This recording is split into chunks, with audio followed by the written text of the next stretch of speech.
오늘 본문의 말씀에서 바울은 이 빌립보 교회의 성도들을 향해서 자신을 본받으라고 말하고 있습니다. 이 바울이 이러한 권면을 하게 되었던 이유는 앞에서 살펴보았던 유대주의 거짓 교사들의 가르침 때문이었습니다. 그래서 사실상 빌립보서 3장 전체는 이 거짓 교사들의 잘못된 가르침을 반박하기 위한 말씀들로 가득 채워져 있는 것을 볼 수 있죠. 자, 바울은 먼저 자신이 그리스도를 믿기 이전에 바리새인 율법주의자로 살았던 날들에 대해서 또 그 날들이 얼마나 헛되고 악했었는지를 말해주었습니다. 그리고 성도들에게 오직 자기 의가 아니라 그리스도께서 이루신 의에만 의지해야 한다고 강권했습니다. 또한 그리고 더 이어서 그리스도께서 부르신 소명, 성도의 소명을 따르기 위해서 표대를 향해서 앞을 보며 전진해야 한다고 말했었지요. 그렇지만 바울은 아직도 성도들을 권면하여서 설득하는 데에 뭔가 부족함을 느꼈던 것 같습니다. 실제로 빌립보 교회에는 유대주의자들에게 미혹당해서 넘어간 사람들이 있었고, 그래서 바울은 성도들이 이 이상의 해를 더 입지 않고 온전한 믿음을 회복하게 되기를 정말 간절히 바랬던 것입니다. 자, 바울의 이런 간절한 마음은 오늘 본문 뒤에 이어지는 18절 말씀에도 잘 드러나 있습니다. 자, 18절 말씀에 내가 너희에게 여러 번 말을 했고 지금도 눈물을 흘리며 말하지만 많은 이가 그리스도의 십자가의 원수로 행동하고 있다 하였습니다. 이처럼 바울은 빌립보 교회와 성도들을 염려하는 마음 때문에 정말로 이렇게 눈물을 흘리면서 간절히 기도했던 것입니다. 바울이 이렇게 크게 근심했던 이유가 무엇이겠습니까? 그 이유는 그리스도의 의에 전적으로 의지하지 아니하고 자기의 공로를 추구하는 것이 결코 작은 잘못이 아니기 때문입니다. 그 죄는 곧 그리스도의 십자가의 원수로 행하는 것이라 할 만큼 엄청난 죄악이었습니다. 더군다나 한 번 교회 안에서 들어와서 복음을 들어보았던 자들이 미혹에 빠졌을 경우에 그들은 이미 하나님의 진리의 은혜를 맛본 상태에서 그 맛본 바 진리를 공개적으로 모욕한 것이므로 그 죄를 회개하여 돌이키기가 훨씬 더 어려웠습니다.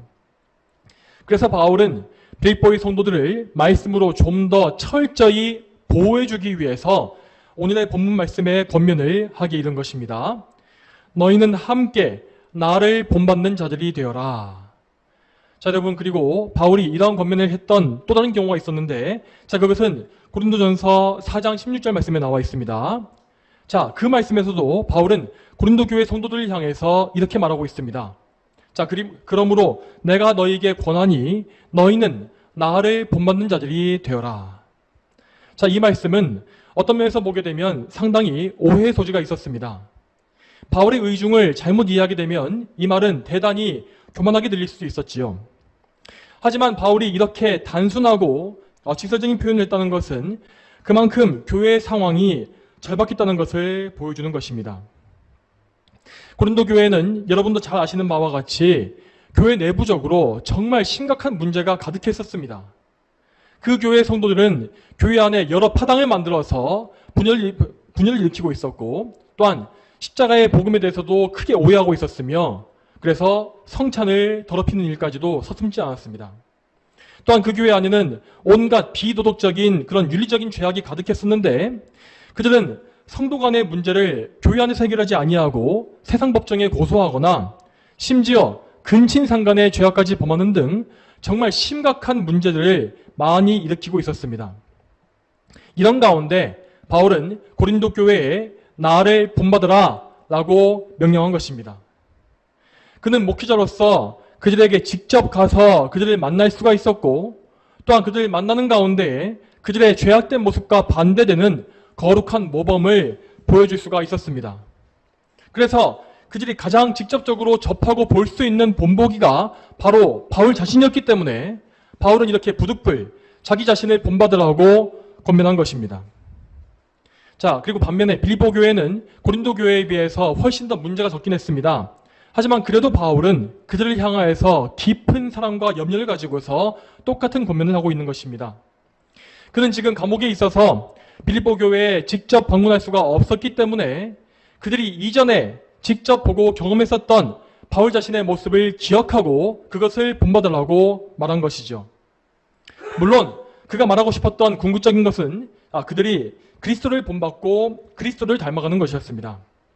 그렇지만 바울이 빌립보서를 기록했던 당시는 아직 사복음서의 말씀들이 교회들에게 널리 보급되지 못한 상태였기 때문에 그래서 성도들은 예수 그리스도께서 어떤 분이셨는지를 말씀을 통해서 많이 알기가 힘들었습니다. 따라서 바울은 성도들이 예수님께로 갈 수 있는 길잡이의 역할을 해주기 위해서 먼저 선제적으로 자신의 모범을 보여주고 그것을 따르게끔 권면한 것입니다. 바울이 이렇게 자신을 본받으라고 말한 것은 절대 인간적인 교만함과 아무 관련이 없습니다.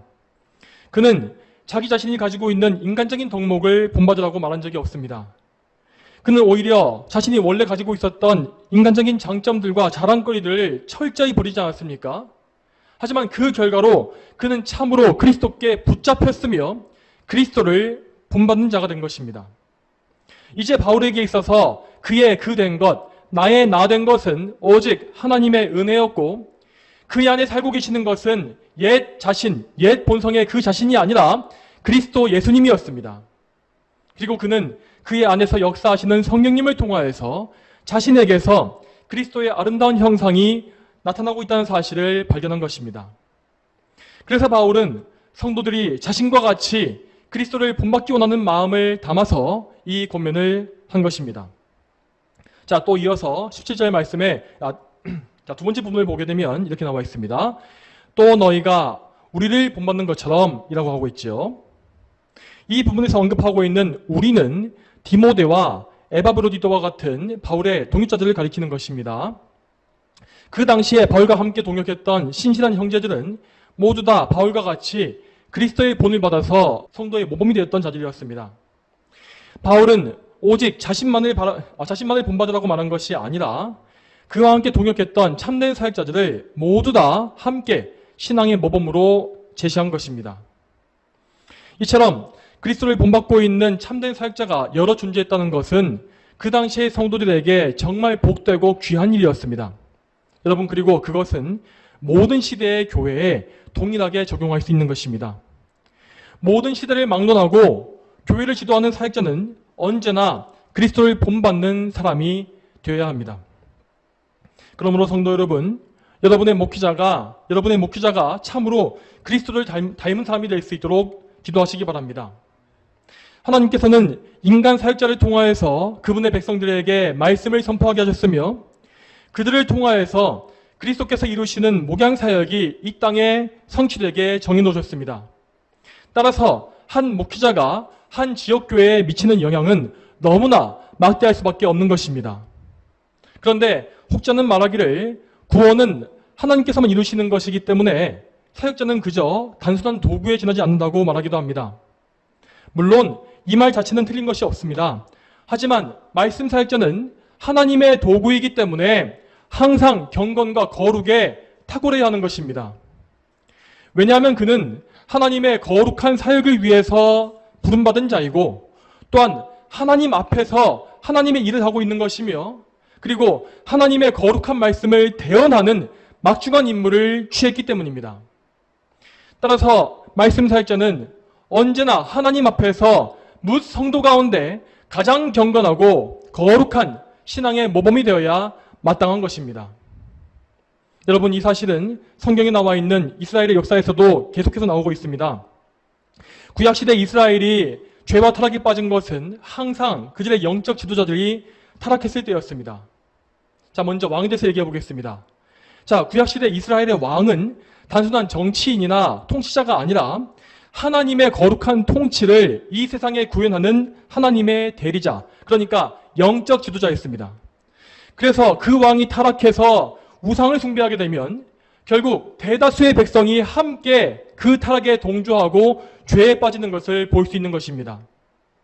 또한 이 밖에도 제사장과 선지자들이 타락했을 때에도 이스라엘은 항상 그들과 함께 타락하여서 하나님을 진노하시게 했습니다. 그리고 훗날 예수님 당시에도 백성들은 당시에 마치 이 굶주린 양들처럼 갈피를 잡지 못하고 방황하고 있었는데 그 이유는 그 당시에 백성들을 영적으로 지도했던 사역자들이 모두 다 율법주의의 거짓 종교에 빠져 있었기 때문입니다. 그래서 그들은 그들의 왕이요 구원자이신 예수님을 알지 못했고 결국 그분을 십자가에 못 박아 죽인 것이죠. 이와 반대로 하나님을 사랑하고 그분의 법에 순종하는 지도자가 세워졌을 때 이스라엘 백성들은 그 지도자와 함께 하나님을 사랑하며 따랐던 것을 볼 수가 있습니다. 그러한 대표적인 예는 이 사사시대에 있었습니다. 사사기를 보게 되면 계속해서 이스라엘 백성들이 하나님을 떠났다가 다시 회개하고 돌아오는 역사가 반복되는 것을 볼 수 있죠. 이런 것입니다. 하나님께서 그분 앞에 신실한 사사들을 그들에게 보내주시면 이스라엘은 그들을 따라서 하나님을 잘 섬겼고 평안한 시대를 보낼 수 있었습니다. 또한 이후에 이스라엘 왕국이 세워진 이후에도 다윗과 같이 경건한 왕이 통치하는 시대에 이스라엘은 우상을 숭배하지 아니하였고 하나님만을 신실하게 섬기면서 평안한 시기를 보낼 수 있었습니다. 그리고 이와 같은 이스라엘의 원리는 신약의 교회에도 그대로 적용될 수 있습니다. 여러분, 이 땅의 교회는 구약의 이스라엘과 같이 그리스도께서 직접 다스리고 계시는 그분의 왕국입니다. 교회는 이 땅에 있는 그분의 왕국입니다. 그리스도께서는 교회에 대해서 대제사장이시고 선지자이시며 또한 왕이십니다. 따라서 올바른 목회자는 그의 사역을 통하여서 그리스도의 이 위대한 세 가지 직분이 모두 교회 안에 온전히 이루어지게 해야 하는 역할을 해야 하는 것입니다. 먼저 목회자는 그의 사역을 통해서 왕이신 그리스도의 통치권이 교회에 이루어지게 해야 합니다. 그래서 사역자는 성도들이 그리스도께 온전히 순종할 수 있게 할 수 있도록 하나님의 법인 계명을 계속 선포해야 하는 것입니다. 또한 교회 전체가 그리스도의 법에 따라서 다스려질 수 있도록 교회법에 따른 정당한 권징과 치리 역시 행해야 하는 것이죠. 또한 목회자는 그의 사역을 통해서 대제사장이신 그리스도의 사역이 교회에서 이루어지게 해야 합니다. 그래서 교회에는 반드시 성찬식을 비롯한 성례가 항상 집행되어야 하는 것이며 또한 그리스도의 대속, 그분께서 대제사장으로서 자신을 바치신 희생제사에 대한 그 메시지가 계속 선포되어야 하는 것입니다. 그리고 목회자는 자기 사역을 통해서 선지자이신 그리스도의 말씀이 교회에 계속 선포되게 해야 합니다. 그래서 말씀 사역자는 이 모든 성경 전체를 오류가 없는 하나님의 말씀으로 믿고 성경 전체를 설교해야 하는 것입니다. 또한 그가 선포하는 메시지가 성경 안에서 구절간의 상호 모순이 없이 정확하고 질서 있게 전달될 수 있도록 그는 정통신학을 열심히 연구해야 하는 것입니다. 이와 같이 목회직은 그리스도의 삼중 직분에 연관되어 있는 아주 중대한 사역입니다. 교회가 그리스도의 영광을 드러내느냐 그렇지 못하느냐 하는 문제의 대부분은 사실상 그래서 목회자의 사역에 달려있다고 볼 수 있는 것입니다. 목회직이 이렇게 중요한 것이기 때문에 목회자는 마땅히 그리스도를 닮고 그분의 본을 받아야 한다는 것입니다. 사역자는 자신을 드러내는 것이 아니라 자신의 삶을 통하여서 또한 자신의 사역을 통하여서 그리스도께서 드러나시게 힘써야 합니다. 그는 그 사역을 감당하기 위하여서 먼저 그리스도를 구주로 믿어야 하며 그분께 붙잡혀야 하고 또한 그분을 믿는 자답게 실제로 살아야 합니다. 그는 생명수의 근원이신 그리스도의 곁에 굳게 서서 사람들을 그 생명수 강가로 불러주는 자가 되어야 합니다. 또한 그는 영적인 치열한 전투에서 최전방에 서서 온 회중을 이끌어가는 그런 역할 역시 감당해야 하는 것입니다. 그렇기 때문에 사역자는 마귀와 대적들에게 흠잡힐 것이 없는 경건과 거룩으로 온전히 서야 하는 것입니다. 만일 목회자가 그렇지 못하고 불신앙과 죄악에 빠져 있다면 그는 그리스도의 사역에 오히려 해를 끼치게 될 것입니다. 또한 그가 그리스도를 사랑하지 아니하고 그분의 영광에 관심이 없다면 그가 목회하는 교회와 회중 역시 그와 같이 될 것입니다. 따라서 모든 성도들은 자신의 목회자가 이런 사람이 될 수 있도록 열심히 기도해야 합니다. 그가 그리스도께 온전히 붙잡힌 바 되어서 성령 충만한 사람이 될 수 있도록 기도해야 하고 또한 성령님을 통하여서 교회에 그리스도의 영광이 온전히 선포될 수 있도록 기도해야 하는 것입니다. 설령 목회자에게 연약함과 흠결이 보일지라도 그를 미워하는 마음을 가지지 말고 그가 정말 오늘 본문에 나와 있는 바울과 같이 자신을 본받으라고 말할 수 있는 그러한 경건함을 소유할 수 있게 되기를 항상 간절히 구해야 한다는 것입니다. 이와 같이 성도들이 목회자를 위해서 눈물로 열심히 기도하고 또한 목회자 역시 성도들을 위해서 기도하면서 그리스도께 함께 충성한다면 그러한 교회에는 참으로 하나님이 주시는 소망이 넘치는 것입니다. 그곳에는 그리스도의 영광이 드러날 것이고 또한 성령께서 주시는 풍성한 열매가 맺혀갈 것입니다. 자, 계속해서 본문을 보겠습니다. 오늘 17절 본문의 마지막 부분을 보게 되면 이렇게 되어 있습니다. 그렇게 행하는 자들을 주목하여라 하였습니다. 자, 바울은 이렇게 빌립보의 성도들이 본받아야 할 대상들을 이 말씀에서 점점 더 넓혀가고 있습니다. 처음에는 사도인 자신에서 시작해서 그의 동역자들을 언급했고 또 이어서 빌립보 교회 안에 있는 모범적인 성도들을 말하고 있는 것입니다. 이 말씀에서 그렇게 행하는 자들이란 것은 바울과 같은 사역자를 본받음으로써 모범적인 신앙생활을 하고 있는 빌립보 교회 안에 있는 성도들을 말하는 것입니다. 실제로 빌립보 교회 안에는 그리스도를 따르기 위해서 참된 모범을 본받고 배우고 있는 좋은 성도들이 있었습니다. 바울은 그러한 좋은 성도들을 가리키면서 너희는 그들을 주목해서 보아라 라고 권면하는 것입니다. 자, 여러분, 바울이나 디모데는 항상 빌립보 교회 안에 있을 수가 없었습니다. 하지만 그러한 모범적인 성도들은 빌립보 교회 성도들과 항상 같이 거하고 있었습니다. 그래서 그 사람들은 빌립보 교회의 모든 성도들이 항상 보면서 본받을 수 있는 모범이 될 수 있었던 것입니다. 여러분, 이처럼 성도들은 교회 안에 있는 믿음이 좋은 성도들을 잘 살펴보고 그들을 본받아 가기를 힘써야 합니다. 이렇게 배우고자 하는 자세가 없이 그저 내가 원하는 대로만 신앙생활을 하는 사람은 영적으로 잘못된 길에 빠지기가 너무나 쉬울 것이고 또한 그의 영적인 성장에 있어서도 많은 제약이 따르게 될 것입니다. 그러므로 우리는 우리 주변에서 참된 믿음의 본보기가 되어주는 좋은 성도들을 잘 보고 그들에게서 좋은 것들을 취할 수 있어야 합니다. 그들이 예수님을 따르기 위해서 어떤 믿음 생활을 하고 있는지 또한 그들이 그리스도를 위하여서 어떤 것들을 희생하고 있는지를 봐야 하고 그리고 그들이 어떻게 자기 부인과 회개의 삶을 살고 있는지를 주목해서 잘 보아야 하는 것입니다. 이처럼 다른 성도들을 본받는 것은 성경의 다른 말씀에서도 자주 나타나고 있는 교훈입니다. 시편 37편 37절 말씀에 이렇게 나와 있습니다. 온전한 사람을 지켜보고 올바른 사람을 살펴보아라. 이와 같이 하나님께서는 당신께서 사랑하시는 성도들에게 많은 은혜를 부어주심으로써 그들을 다른 성도들을 위한 좋은 본보기로 만들어주시는 것입니다. 이것은 그 사람을 추종을 하는 것이 아니라 그 사람을 통하여서 그리스도를 좇는 것이 무엇인지를 배우게 하시는 하나님의 섭리인 것이죠. 또한 우리는 현 시대에 우리와 함께 있는 사람들뿐만 아니라 우리보다 앞서서 믿음의 길을 갔었던 선조들을 잘 살펴봐야 할 것입니다. 히브리서 11장 말씀은 우리보다 앞서서 믿음의 삶을 살았던 구약시대의 선진들에 대해서 많이 알려주고 있습니다. 거기에 보게 되면 하나님께 믿음으로 제물을 바쳤던 아벨에서부터 시작해서 에녹과 노아, 아브라함, 그리고 이삭과 야곱, 요셉, 그리고 모세와 같은 이런 쟁쟁한 믿음의 인물들이 열거되어 있습니다. 이외에도 라합과 기드온, 바락, 삼손, 입다, 다윗, 사무엘 등등 수많은 믿음의 인물들이 등장하는 것을 볼 수 있습니다. 그들 모두는 당대의 믿음의 사람으로 하나님께 부름받았고 또한 후대 사람들에게 좋은 믿음의 본보기가 되어줬습니다.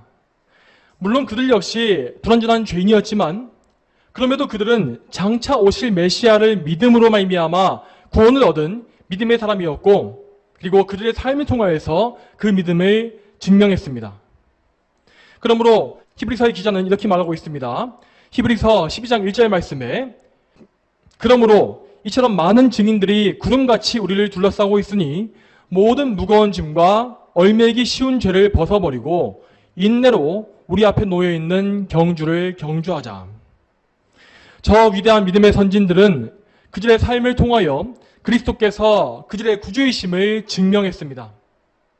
그들은 평생에 복음을 쫓아 살았으며 또한 믿음으로 최후의 승리를 거두었습니다. 그러므로 그들은 증인, 곧 그리스도의 증인이라고 불리게 된 것입니다. 우리는 저 위대한 증인들의 믿음을 본받아서 우리에게 주어진 믿음의 경주를 그들과 똑같이 끝까지 달려가야 하는 것이죠. 이런 말씀에서 알 수 있는 것처럼 우리보다 앞서 살았던 선조들의 신앙을 살펴보는 것은 우리의 믿음에 큰 유익이 될 것입니다. 우리는 아직 우리에게 주어진 삶의 경주를 완주한 것이 아니며 당장 내일 벌어질 일조차 알지 못합니다. 그러나 우리 믿음의 선진들은 이미 자신의 평생을 주님과 동행하면서 믿음의 경주를 달려봤던 사람들입니다. 하나님께서는 그들의 삶에 대한 말씀을 성경에 기록해 주셨는데 우리는 그 말씀 속에서 우리가 어떻게 하나님을 따를 수 있는지의 일체 본보기를 볼 수가 있습니다. 우리는 먼저 그들의 훌륭한 신앙의 모습에 대해서도 볼 수 있으며 동시에 그들이 연약하여서 지은 죄와 나쁜 본보기 역시 보고 배울 수 있습니다. 이렇게 함으로써 우리는 하나님을 기쁘시게 할 것에 더욱 힘씀과 동시에 하나님께서 미워하시는 죄를 피하는 그런 인생의 지혜를 얻을 수가 있는 것이죠. 이렇게 성경은 우리에게 구원과 생명을 주는 참된 복음을 말씀해 줄 뿐만 아니라 우리가 성도로서 어떻게 살아야 하는지에 대해서도 모든 지혜를 실제적으로 가르쳐주는 책입니다. 하나님께서는 이 귀중한 성경을 통해서 우리를 구원하시고 그분의 백성으로 구별하십니다. 그리고 이 성경을 통해서 우리를 먹이시고 자라게 하시며 보호하시고 인도해 주셔서 우리의 믿음의 여정을 끝까지 완수할 수 있도록 이끌어 주시는 것입니다. 또한 이와 같은 의미에서 우리는 성경에서뿐만 아니라 우리 믿음의 선진들에 대한 역사적인 기록에도 관심을 가져야 할 것입니다. 지금 현대를 살고 있는 우리가 정말 감사해야 할 것 중에 한 가지는 이 수많은 양질의 경건서적들을 너무나 손쉽게 구해서 볼 수 있다는 사실입니다. 그래서 우리는 이 신앙 위인들의 전기문 역시 얼마든지 구해서 읽어볼 수가 있습니다. 우리보다 앞서 살았던 교부들과 종교개혁자들 그리고 청교도들과 또한 그들의 모든 위대한 신앙 유산을 이어받은 수많은 위인들에 대한 전기문이 정말 많이 시중에 나와 있습니다. 우리는 그러한 전기문들을 통해서 그들에게 베푸신 하나님의 은혜를 살펴볼 수가 있고 또한 그들이 그 은혜를 통하여서 얼마나 하나님을 사랑했으며 경외했는지를 볼 수 있습니다. 또한 그러한 신앙의 거인들을 볼 때에 우리는 현재 우리가 얼마나 영적으로 보잘것없는지를 알게 될 것입니다. 지금 우리는 물질적으로는 가장 윤택하고 풍요로운 시대에 살고 있습니다. 하지만 반면 영적으로는 가장 빈약하고 빈곤한 시대에 살고 있습니다. 그러므로 우리는 과거에 하나님을 크게 높였던 신앙의 인물들을 돌아봄으로써 이 시대에 이렇게 영적으로 빈곤한 이 시대에 다시금 그들의 위대한 신앙 유산을 계승해 갈 수 있도록 힘써야 할 것입니다. 자, 그렇지만 우리가 이렇게 믿음의 선조들을 본받아야 하는 궁극적인 이유가 무엇이겠습니까? 그것은 궁극적으로 우리 주님이신 예수 그리스도를 본받기 위한 것입니다. 앞서 살펴보았던 히브리서의 말씀은 모든 믿음의 선진들을 열거한 뒤에 그 뒤에 가장 큰 모범이 되시는 예수 그리스도에 대해서 말씀하고 있습니다. 히브리서 12장 2절 말씀에 이렇게 나와 있습니다. 믿음의 창시자이며 완성자이신 예수님을 바라보자. 그분은 자신 앞에 있는 기쁨을 위하여 수치를 개의치 않으시고 십자가를 참으셨고 하나님의 보좌 오른쪽에 앉으셨다.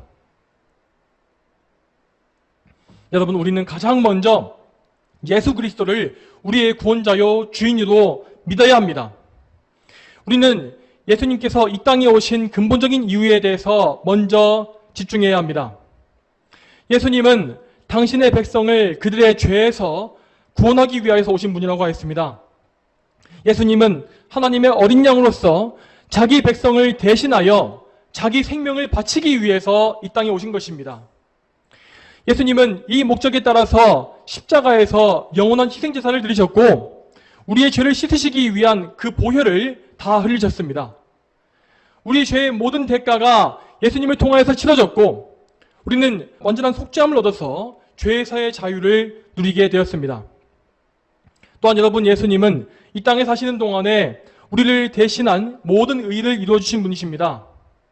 그분은 33년간의 인생을 사시면서 하나님의 계명에 완전히 복종하셨고, 그래서 아담이 이루지 못했던 순종을 이루심으로 우리에게 율법의 요구가 성취되게 하셨습니다. 따라서 우리는 예수 그리스도를 믿음으로 말미암아 그분의 의를 전가받고 하나님 앞에 의롭다는 인정을 받게 되는 것이죠. 그러므로 우리는 예수 그리스도를 믿음으로써 영원한 구원에 이르게 되며 절대로 그 구원에서 쫓겨나지 않습니다. 자, 그렇다면 이렇게 구원받은 우리는 이제 어떻게 살아야 하겠습니까? 구원을 받았기 때문에 이제부터는 우리 마음대로 살아도 죄가 되지 않는 것입니까? 이런 식으로 믿는 것이 바로 구원파나 영지주의식의 신앙인 것입니다. 여러분, 하나님께서 우리를 구원하신 목적은 우리를 죄에서 구원하시기 위함이라 했습니다. 이 죄에서의 구원이라는 것은 죄의 결과인 사망과 멸망과 영벌로부터의 구원이기도 하지만 동시에 죄악된 삶의 방식으로부터의 구원임을 반드시 기억하시기 바랍니다. 그렇기 때문에 우리는 항상 완전한 삶을 사신 예수 그리스도를 본받고 그분을 닮아가야 하는 것입니다. 그분의 거룩하고 순결한 삶, 완전한 사랑과 성령 충만함의 삶을 늘 바라보고 사모해야 한다는 것이죠. 자, 그런데 여기에서 그리스도를 본받는다, 그리스도를 닮아간다라는 개념에 대해서 정말 잘 이해하셔야 합니다. 왜냐하면 우리가 그리스도를 닮는 것은 결코 우리의 힘과 노력으로 되는 일이 아니기 때문입니다. 설령 우리가 거듭나서 새 사람이 되었다 할지라도 우리가 예수님을 따라가려고 노력한다면 우리는 절대로 예수님을 닮을 수 없습니다. 왜 그렇습니까? 그것은 우리가 여전히 죄인이기 때문입니다. 아무리 우리가 성령으로 거듭났다 할지라도 우리 안에는 여전히 옛사람의 본성이 남아 있습니다. 그 옛 본성은 우리의 육신에 죽음이 찾아오기 전까지는 결코 완전히 소멸되지 아니할 것입니다. 그러므로 우리는 아무리 힘을 쓰고 애쓸지라도 우리의 연약함으로 인하여서, 우리의 죄성으로 인하여서 예수 그리스도를 본받을 수는 없는 것이죠. 만일 우리가 이러한 사실을 무시하고 자기의 노력과 공로를 통하여서 그리스도를 좇으려고 한다면 우리는 반드시 공로주의에 빠지게 되어 있습니다. 여러분, 이 공로주의 신앙이라는 것은 마치 이방 종교인들이 우상에게 치성을 드리는 것처럼 신앙생활을 하는 것입니다. 물론 자기 자신은 부정하겠지만 그 사람은 분명 무의식 중에 자기 공로를 쌓기 위해서 신앙생활에서 힘쓰고 있는 것입니다. 특히 이러한 공로주의적인 신앙은 아직 회개하지 않은 사람들에게 반드시 나타나게 되어 있습니다. 왜냐하면 회개하지 않은 사람의 양심은 그리스도의 의로 말미암은 평화를 아직 모르기 때문입니다. 그리스도의 의로 말미암아서 모든 정죄감과 죄의 무거움에서 자유를 누리고 죄의 짐을 벗는 것이 무엇인지를 그들은 아직 모르는 것입니다. 그래서 그런 사람들은 하나님 앞에서 너무나 불편하고 무거운 자기 양심을 편안하게 만들기 위해서 뭔가를 더 열심히 해야 한다고 믿게 됩니다. 그리고 그러한 생각은 온갖 종류의 종교적인 열심으로 나오게 되는 것이죠. 그들은 그리스도를 따른다는 명목하에 교회 활동에 열심히 참여합니다. 기도를 열심히 하고 봉사에 열심을 냅니다.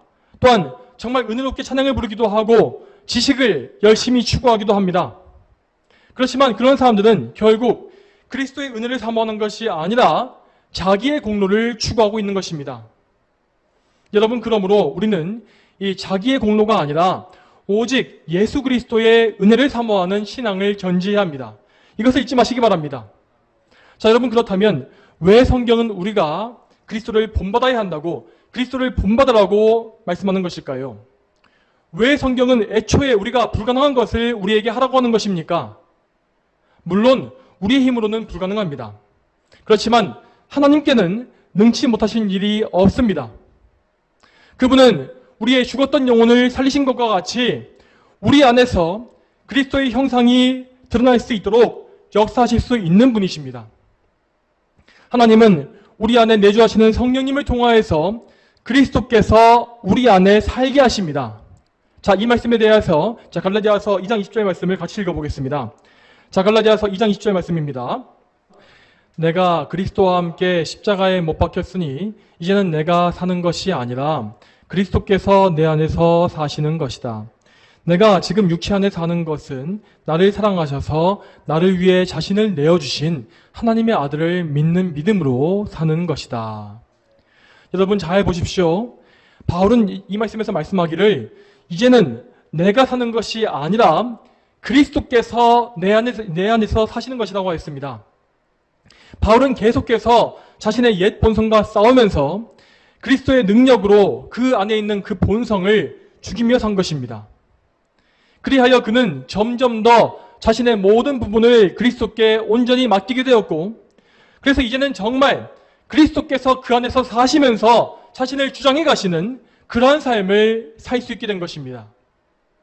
이렇게 그리스도께서 내 안에서 사시면서 나를 온전히 주장해 가실 때에 그것이 바로 그리스도를 닮는 것이고 그리스도를 본받는 것입니다.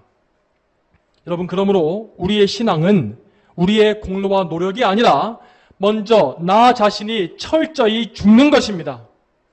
그래서 우리의 신앙의 첫 시작은 이 참된 회개에서 시작되는데, 그 참된 회개란 것은 곧 죄로 부패한 옛사람이 내 안에서 죽고 예수 그리스도의 십자가에 못 박히는 것이라 했습니다. 나의 전적인 무력함을 인정하고 오직 성령으로 새 사람을 입어서 성령님의 내주하심을 통해서 살게 되는 것이 참된 회개입니다. 이렇게 거듭남과 회개를 통하여서 죄인은 그리스도께 자신의 주도권을 내어드리는 새로운 삶을 시작합니다.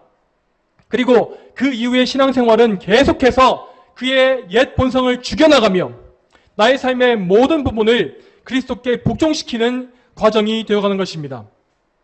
나의 생각과 나의 말, 나의 행동, 나의 가치관, 나의 온갖 보화를, 그런 것들을 부인해가면서 죽여가고 버려가면서 오직 그리스도께서 나의 모든 것을 장악하시고 주관하시기를 간절히 바라게 되는 것입니다. 오늘 본문에서 바울이 본받으라고 말했던 모든 사람은 다 이렇게 그리스도께 온전히 붙잡힌 사람들이었습니다. 바울을 비롯해서 그 모든 믿음의 사람들은 그들의 안에 계신 그리스도의 인도하심을 따르고 있었고, 그래서 자신의 주장대로 살지 않았습니다. 따라서 그들은 자기 주인 되시는 그리스도를 바라보면서 그 그리스도로 인하여서 나를 본받으라고 담대히 말할 수 있었던 것입니다. 성도 여러분, 이와 같이 우리가 그리스도께 붙잡히기 위해서는 우리는 끊임없이 하나님의 은혜를, 하나님의 부어주시는 은혜를 추구해야 합니다. 우리가 지금 오후 예배 시간에 소유문답에서 배우고 있는 은혜의 방편이 바로 하나님께서 우리에게 은혜를 부어주시는 귀중한 통로이지 않습니까? 그리스도를 믿고 죄를 회개하며 또한 말씀을 듣고 기도하며 또한 성례에도 믿음으로 참여하는 것, 이러한 은혜의 수단들을 귀히 여기고 믿음으로 잘 활용하는 사람들은 하나님의 은혜를 풍성히 누릴 수 있을 것입니다. 그리고 그 풍성한 은혜로 말미암아서 그들은 참으로 그리스도께 복종하고 그리스도의 인도하심을 받는 성령 충만한 삶을 살 수가 있는 것이죠. 사랑하는 성도 여러분, 오늘 말씀에서 들으신 바와 같이 성도는 절대 자기의 공로를 추구하며 사는 것이 아닙니다. 우리는 오직 그리스도를 통해서 베푸시는 하나님의 은혜를 사모하며 사는 것입니다. 자기를 부인하고 그리스도께 기꺼이 나의 모든 것을 바치는 것, 그리고 그리스도께서 나를 주장해 주시는 것, 이것이 바로 우리가 간절히 사모하고 기도해야 할 하나님의 은혜입니다. 저와 여러분 모두가 이러한 하나님의 은혜를 풍성히 누림으로써 모든 성도들 가운데 좋은 모범과 본보기가 되는 그런 믿음의 사람이 다 되기를 축복합니다. 다 함께 기도하겠습니다. 하나님 아버지, 오늘도 빌립보서의 말씀을 통하여서 우리가 그리스도를 본받는 것이 무엇인지를 성경적으로 알게 하심에 감사드립니다.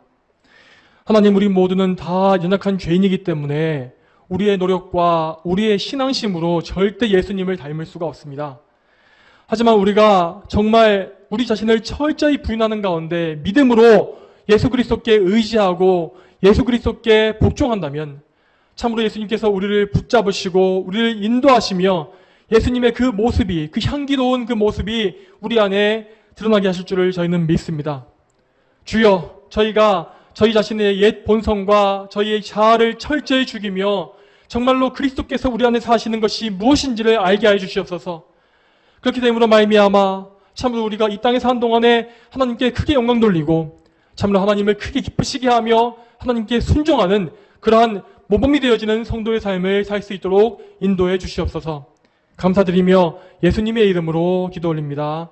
아멘.